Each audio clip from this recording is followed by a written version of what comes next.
তো hello guys, সবাই কেমন আছো? আশা করি সবাই খুব ভালো আছো। আমিও খুব ভালো আছি। তো তোমাদের সাথে একটা জিনিস শেয়ার করলাম। মানে এটা ধরো কোনো ভিডিও না, জাস্ট একটা ছোট্টখাট্ট একটা প্র্যাঙ্ক হচ্ছে। তোমাদের দাদা ভাই আর আমার ননদের বোনের জুয়ের উপরে প্র্যাঙ্কটা আমি অ্যাকচুয়ালি করছি। তোমাদের দাদা ভাই আজকে তাড়াতাড়ি এসে পড়েছিল দোকান থেকে। তো দেখেছিল ম্যাগিটা, কিন্তু বুঝতে পারিনি এটা কি। ও বলেছিল তো ম্যাগিটা বানাও, তাহলে কেন যে হ্যাঁ বানাবো। তারপরে এটা হলো কোরিয়ান নুডলস। এটা বলে খেতে প্রচুর ঝাল হয়, আমি কোনোদিনও টেস্ট করিনি। তো এটা আমার মা সেদিনকে মলে গিয়েছিল, নিয়ে এসেছিলো।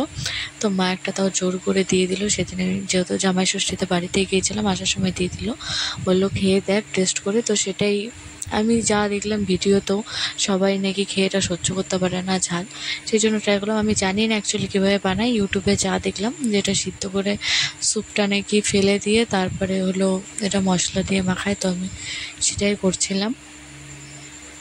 আর এখানে হচ্ছে আমি ভয়েস দিলাম পুরো ভিডিওটাতে, কারণ যেহেতু প্র্যাঙ্ক, তোমাদের দাদাভাই পাশের ঘরে ছিল, ছেলের সাথে খেলছিল, তো সেই জন্য আমি চুপ করে ভিডিওটা করেছিলাম। নাহলে ওই যে বলবে তুমি ভিডিও করছো, কোনো তো ব্যাপার আছে এর মধ্যে, সেই জন্যই। তো ম্যাগিটা সিদ্ধ হয়ে গেছে, নামিয়ে নিয়েছি, স্যুপটাও ফেলে দিয়েছি। অল্প হালকা স্যুপ রেখেছিলাম, হালকা মাখা মাখা হয় যাতে। আর আমি লাস্টে, তোমরা কেউ কিছু মনে করো না, হাত দিয়ে ছিঁড়তে পারছিলাম না বলে হাতের কাছে কিছু পাচ্ছিলাম না, আর সেই জন্যই আমি দাঁত দিয়ে লাস্টে ছিঁড়লাম। তো চলো এগুলো প্যাকেটগুলো খুলে আগে মাখিয়ে নিই, তারপরে দেখি ওদের রিয়াকশনটা কেমন হয়। তো তোমাদের দাদা ভাইকে আমি বললাম যে জুইকে ডাকো, যে হয়ে গেছে ম্যাগিটা, একটু টেস্ট করে যাক, যেহেতু নতুন জিনিস। আর ও দেখেইনি অ্যাকচুয়ালি কি ম্যাগি, ও ভাবছে যে আমি এমনি নর্মাল ম্যাগিই বানাবো, সের জন্য ওকে ডাকছি।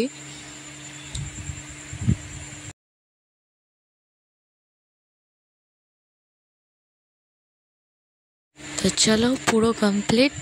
এখন দেখি খেয়ে কার কাছে কত গালি খাই। আমি জানি না এরকম ধরনের, বলতে পারো এরকম ধরনের বদমাশি আমি এখনো পর্যন্ত কোনোদিনও করিনি।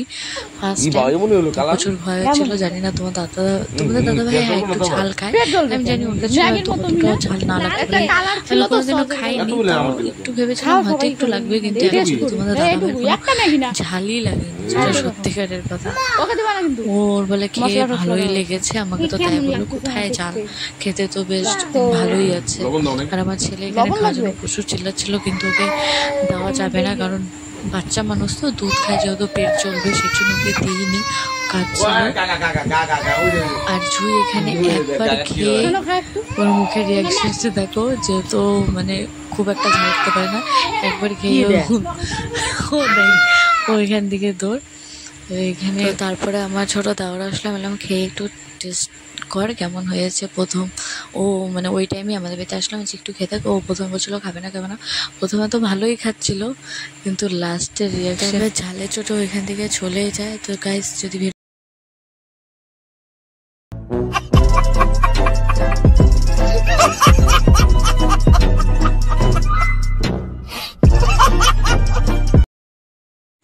ভিডিওটা ভালো লাগে সাবস্ক্রাইব করে দিও, আর এমন ভিডিও দেখতে চাইলে কমেন্টে জানিও।